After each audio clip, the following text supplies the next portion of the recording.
Hey, today I'm gonna my wife's been wanting me to do a buttermilk biscuit video. I make some buttermilk biscuits that everybody likes. It's real simple, so I thought maybe I would share it with YouTube world. So here goes. Tammy's fruit bowl works the best. It don't stick. It does real good. So I'm gonna use it. I could have had it all sitting out just perfect, but I thought I'd go through the steps and maybe help people. Like I said, it's a real simple video.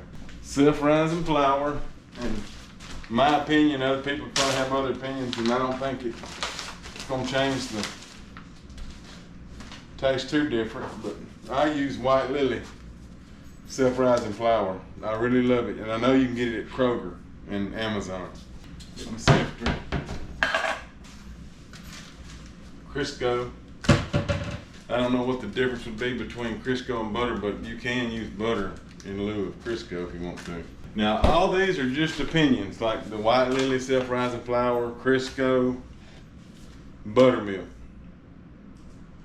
I do know, and I've been told this by my grandparents, by my mom, by my mother-in-law, you want to use a fatty buttermilk. Don't get a skim buttermilk or a 2% butter or reduced fat, because what makes the biscuits hold together and do what they're supposed to do is the fats hold them together. Preheat the oven to 500. All right. I know it seems hot, but to get a good crispy or crunchy tender biscuit, you want to cook it fast. Also, I had my buttermilk in the freezer because according to opinion, it's better to have real cold buttermilk. And I know some people even put their flour in the freezer, put their butter in the freezer. Okay, so this is 2 cups. I'm gonna sift it.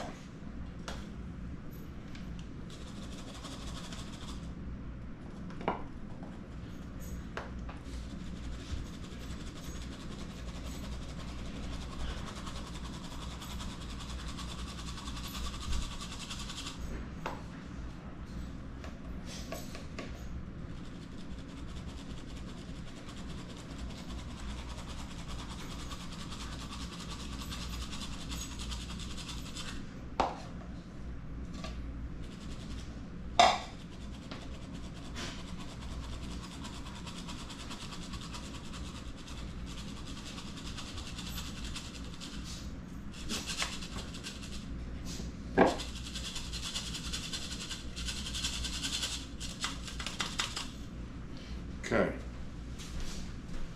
done with that. Done, well, might not be done with that. When I get ready to put flour out on the counter to roll them out, I'll use all-purpose for that. I'm gonna use my very good White Lily for dusting. I just keep it in a Ziploc bag or container. We got our all-purpose in a container just to keep it fresh as we can, airtight. And my wife, she's particular about all-purpose. She don't get just any old kind of all-purpose. She uses King Arthur unbleached all-purpose flour. So I will need that. So I'm gonna go ahead and move some stuff out of the way. Vitamins for our children, or child, try to keep them healthy. Gotta stay out of that doctor's office, it's a little cheaper that way. Tammy's out of town today. She does homeschool for our son, Asher. And today and yesterday they had a conference for homeschooling. I think she got a lot out of it. She called me last night and was telling me all about it. She seemed real excited, so she's glad she went. I better get my glasses. So it calls for a 1/4 cup of Crisco.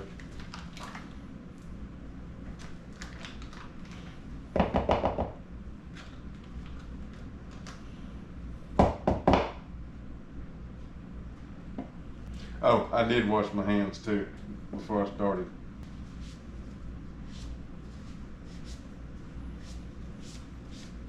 wiping off all the Crisco, because we cook sausage or pork, anything that leaves grease. We've learned over the years, especially having kids, if you pour hamburger grease or pork grease or Crisco grease down the drain, you're going to end up having to call a plumber and spend unnecessary money. So we pretty much get all the grease and stuff off before we ever wash it.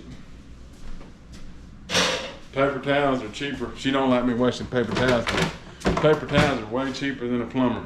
When I start working my biscuits, I like to have gloves on, nitrate gloves. And I will rinse these off too. They come out of a package, but still. See what them bees we worked the other day, if y'all saw that video, if not, you need to go back and watch it, but them suckers were mean. I ain't too sure they weren't,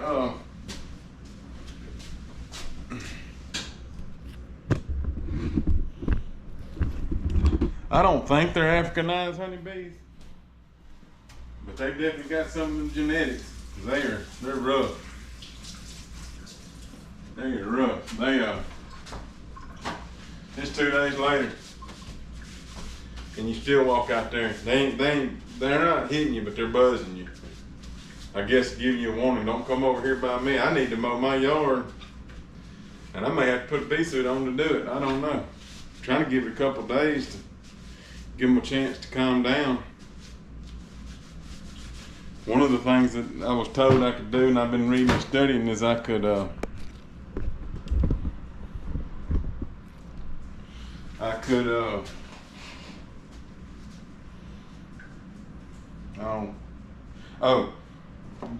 order a milder bee, a queen bee, and change her out. But the thing is about that queen bee, yeah, she may be laying eggs with real aggressive bees, genes with some, but that is the fastest growing hive I've ever had. That thing came, they moved in that box. That was one of our boxes where some of our bees had left. They absconded, and they got in that hive late March, early April, and real small. I mean, there probably wasn't a couple hundred of them. Seriously, I mean, it was a real small hive. It was still kind of cold. We was having some cold days, and I got to noticing them. And at first, I thought, well, that's just some bees done found that hive, and they're getting all the good out of it that my bees had left. Well, went out there a couple days later, and they were still there. And I said, well, maybe they're moving in.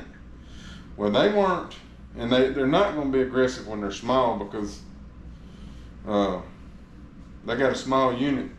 They can't afford to go around stinging. But anyway, I went over and opened up the hive, and I could tell that they were setting up shop. I said, well, good, they're back. I told my wife, I said, we got bees that moved back in.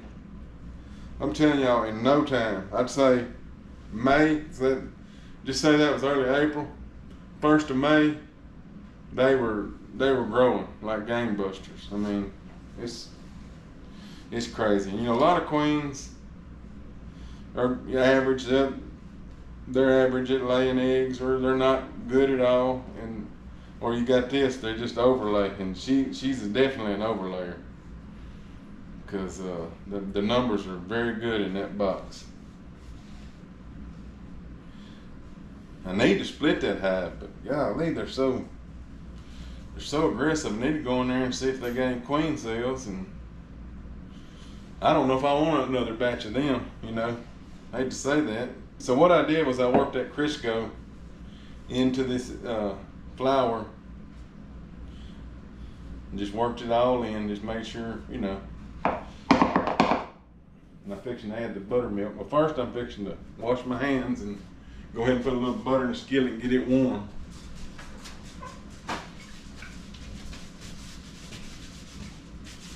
So you just rinse it off, dry it off, and they're good to go. And we're particular, kind of particular, but I guess being 50 years old and raised 4 children, and we just get particular in what we like to use. We like to use Amish butter.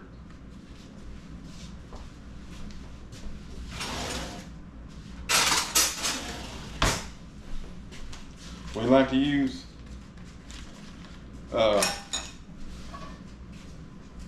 home-raised eggs. We don't like, I guess we just picky, but we don't like store-bought eggs. We don't like store-bought chicken. We don't like store-bought beef. If we can raise it or buy it from a local farmer, that's what we try to do. All right. I'm gonna pour a cup of buttermilk in here because I don't want more than a cup. But if I pour less, that's fine.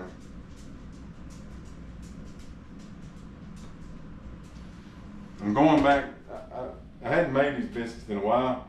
I'm going back to my mother-in-law's recipe that she sent me. Like the date on it is like 2013. It was a long time ago. Don't pour it all in there and just kind of work it. You don't want to overwork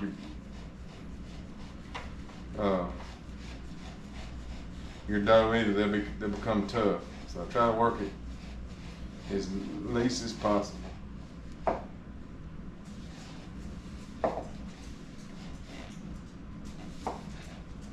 It is going to need a little more. Okay, I still got some dry. Guess it's going to take the whole cup. I guess it depends on humidity and whatnot. Sometimes you can get by with just 3/4 of a cup, but just a little bit more down that corner that's still dry. Okay, there we go. Okay, I think this is going to be perfect here. Now I'm fixing to, I'm going to quit working it by hand. I mean, you keep working it, you make them tough. I'm going to put it out on the counter with some, probably use some wax paper or some parchment paper just to keep it off the counter, not having to keep clean up. And then I'm gonna fold it and fold it and fold it. You can fold it, it's not like working it. You're just taking it and folding it over, taking it and folding it over. And that's also how it makes them, you know how you buy graham biscuits and they're like layered? This kind of does that same effect. Okay, that butter is probably a bit melted. Yeah, it is. Perfect. Don't want to cook it. Just want to melt it. That's it. Alright, now I can tell which one's wax.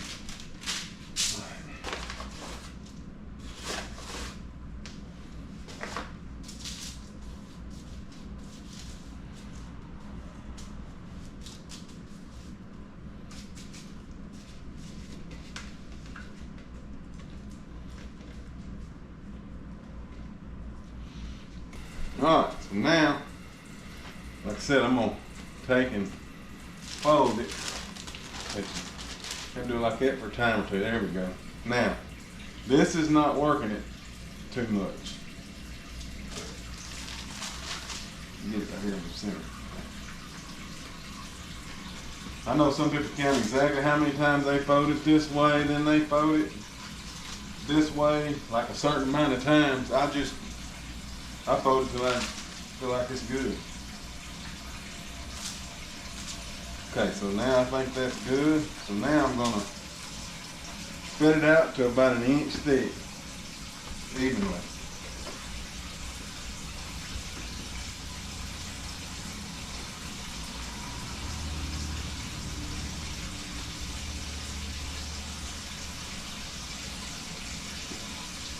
I'm gonna fold it one more time because I have some flake off there. Alright, so now I'm gonna fold it out to 1 inch thick.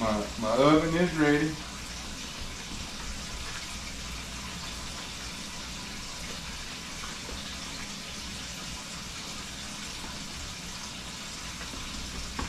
Oh, my cutter. So here's a key. Again, this is me, my opinion. If you want to do it like I do it, what I do is something my mother-in-law taught me, is I'll put it in here and I'll go ahead and flip it. You got butter on both sides.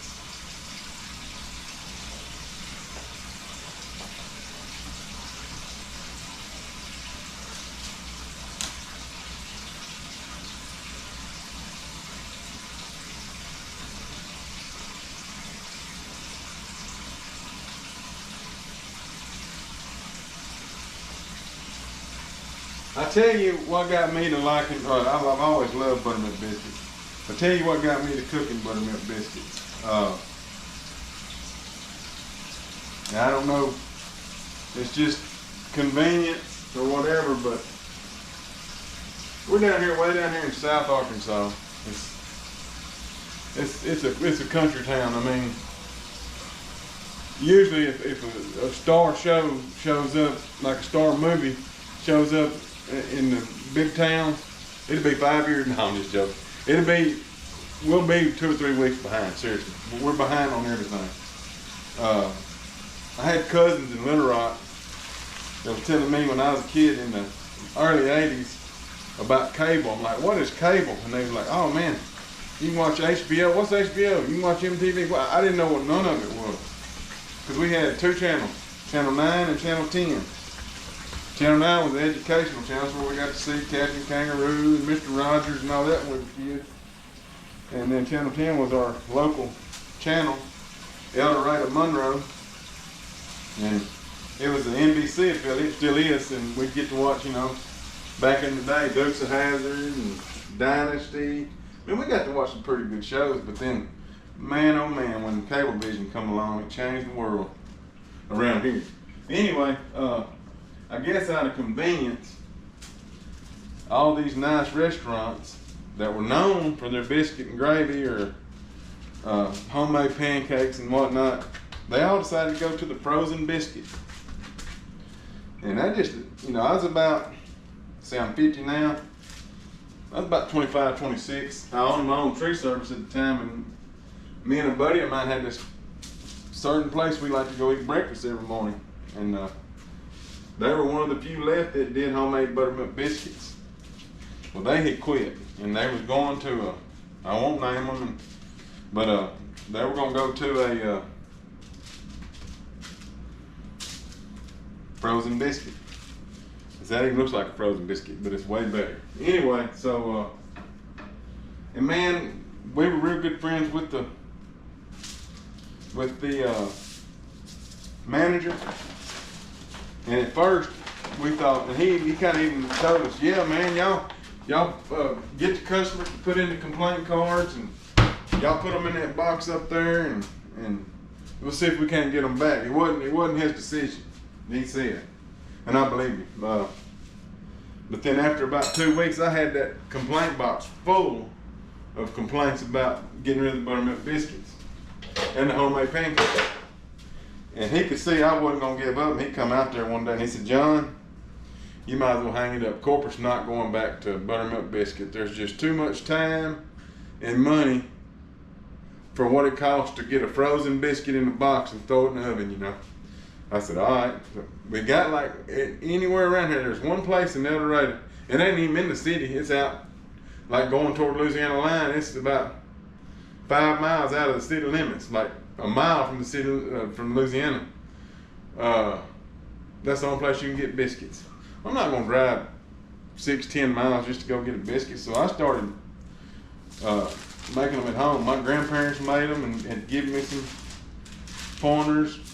My mother-in-law, well, I like my mother-in-law's probably the best, which is the one I'm using. They're all great. My grandma, she did what they call cat head biscuits. And the only thing I can tell you about them being cat head biscuits is they look like a big old cat head, but they are delicious. I'll put the timer on for 12 minutes. They cook fast in this 500 degrees. Okay, got it going. So anyway, that's where the homemade buttermilk biscuit went. And I've told my wife for years, I ought to just open up a biscuit shop, but I've never done it. I'm not going to. I don't want to work. They say you got to stay married to them restaurants, so I like my freedom too much. I like to come home and mess with chickens and deer hunt and mess with my rabbits and run my garden. I just couldn't see myself having to cook for the public every single day. But we do need people like that. We do need people that want to open up a homemade style restaurant. And probably where you're from, there probably still is like that. But El Dorado went to the easy route, and they just get their biscuits from Cisco. I'm not saying anything bad about Cisco, they got a lot of good food, but I'd rather have my biscuits homemade. Okay, I'm fixing to pull them out of the oven. The timer just went off. I'm cooking some sausage, and I'm gonna make some gravy.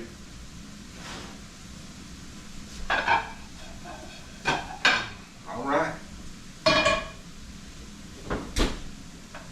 Take a peek at those.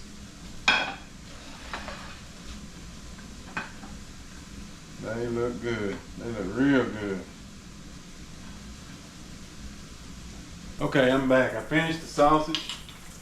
I'm gonna put it up here with the biscuits. It's microwave right above its heat, the stove and oven, so it gets a little warm in there and keeps everything from getting cold. And it keeps them flies from getting on it. What I'm gonna do now is I'm gonna use that sausage grease, and I'm gonna start my gravy. People know how to make gravy, but I thought if I'm gonna do biscuit with gravy, I might as well show the gravy part too. I'm letting my water get hot because it's hot now. The way I do it,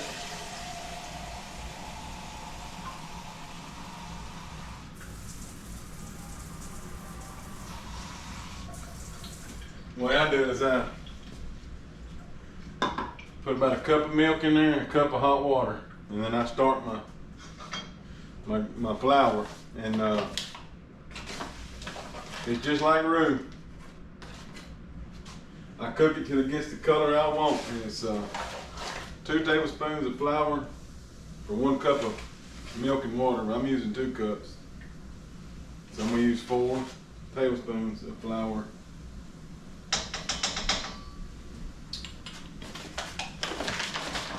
And I use all purpose for my gravy.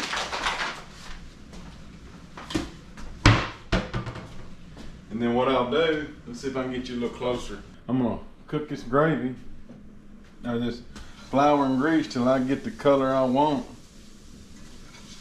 And now my dad, he was always real adamant about cooking flour and grease for at least,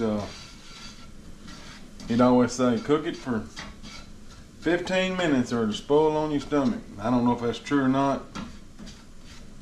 I do know that evidently that's not going to be enough great grease. I thought it was, so I'm going to have to add a little. And all we got is olive oil. We don't use, I don't think we use vegetable oil for frying fish. No, so I add a little bit of this just to, I don't think it'll hurt. I know it won't. I've done it before. Anyway, I'll get this the color I want it, and when I get it to, you know, it's like roux. If you're cooking roux, this is the part you have to get right for your roux to come together.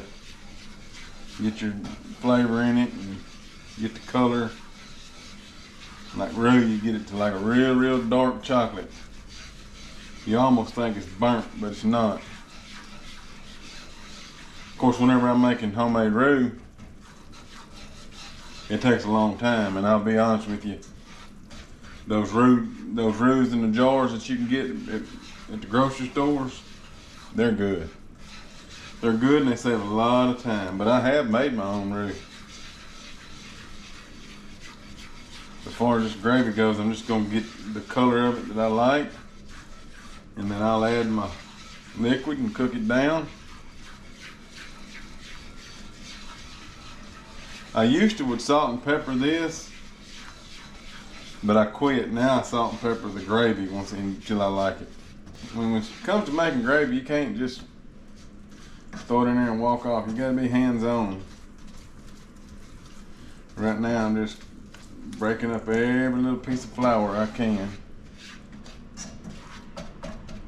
Make sure it gets cooked. Actually, I need to get that wooden stick, that one wooden spoon. It does a lot better. I just don't like using metal on my skillets. Yeah, that's a lot better. But put down some more even.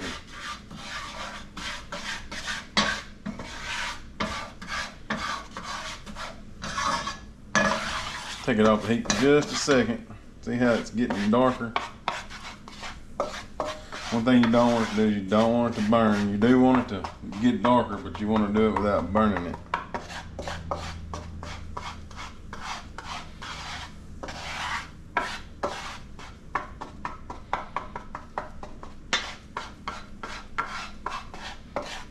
That looks so good, I just take a biscuit and, no, I'm just joking. Maybe a little staff there.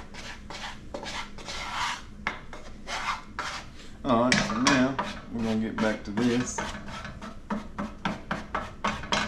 Oh, it's doing beautiful. I love it. Like I say, I'm just breaking down all them little flour balls, or whatever you want to call them.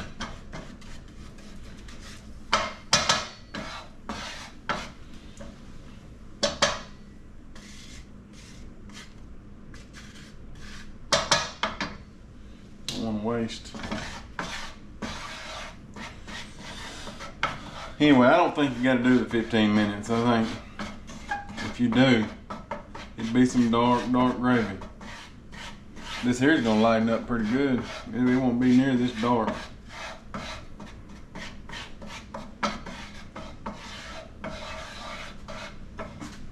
Okay, so here we go. Let me stir it. It's kind of separating for some reason.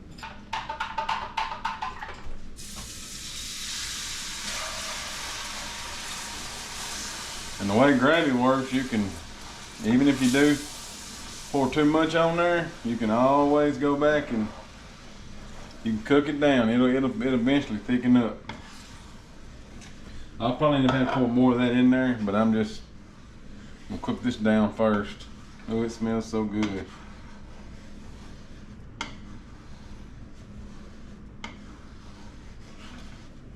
Might ought to turn it up just a little now. It's steaming just perfect.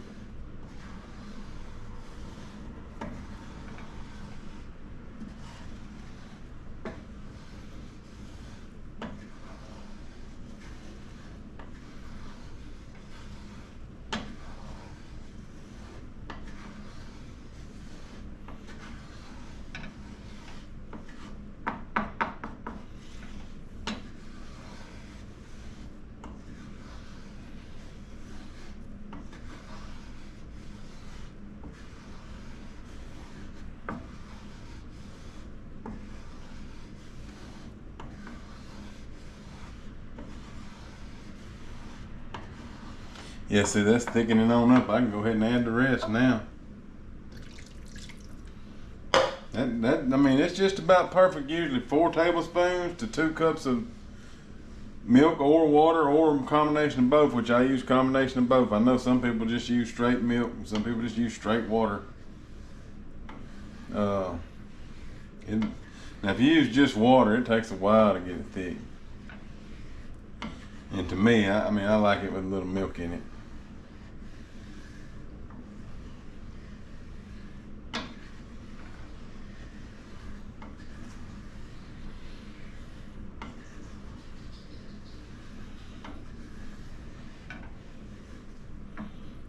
Boil just a little bit. My wife ain't here, so I'm gonna use a little bit of this Creole. She's a salt and pepper person. Me, I just use this Creole, and that's good.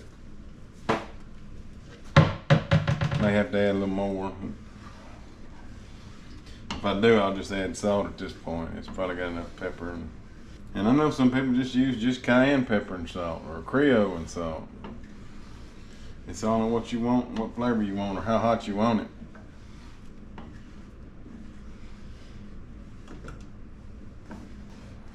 Yeah, it's thickening right on up. Just, it needs to be a little bit more. Use just a tad of salt.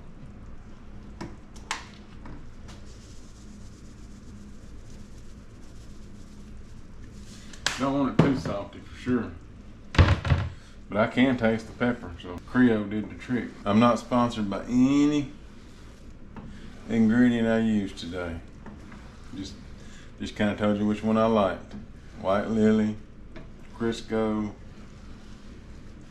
like King Arthur unbleached, all-purpose.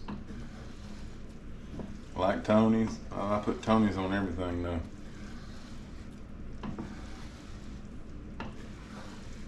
From breakfast to supper, Tony's gets used if I'm cooking. No time I don't use it if I'm making pancakes or oatmeal. As far as eggs, Tony's. Gravy, Tony's. Beans and potatoes, Tony's. Okay, I'm finna plate it up.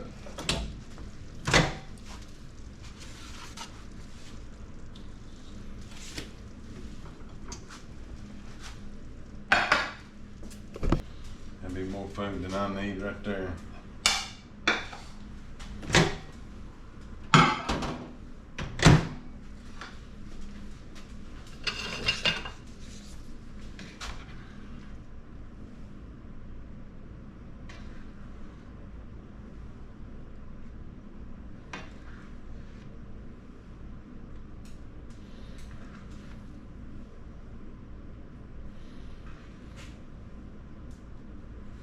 Let that set a minute. I'm gonna make Asher a plate.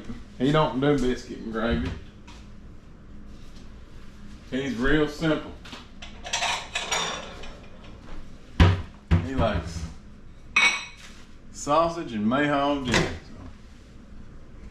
So, sausage biscuit with some mayhaw, mayhaw biscuit with a piece of sausage on the side. He'll be fine.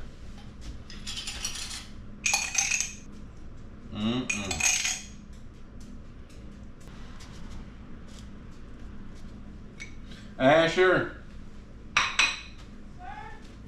come eat, buddy. And normally I would cook eggs, but that's enough food for both of us. I'm not gonna sit here and eat in front of y'all. We're fixing to say a prayer. We're gonna eat this. Hope y'all enjoyed it. If y'all want to see more cooking videos, let me know. I know some of you ladies out there probably thinking, yeah, he's doing all that, making that mess. And gonna leave it for his wife. Well, I'm gonna let you know I cleaned up my mess. That's the old John that would leave it for. I can do homemade pancakes and some gumbos, anything like that. If y'all want me to do it, let me know. I'll cook it for you. And in the description, I'm gonna leave the ingredients and the directions in case anybody wants to make them. But it's real simple, a little video. I mean, real simple little recipe to make, and they are delicious. I wish you could taste that. Well, that's the end of the video.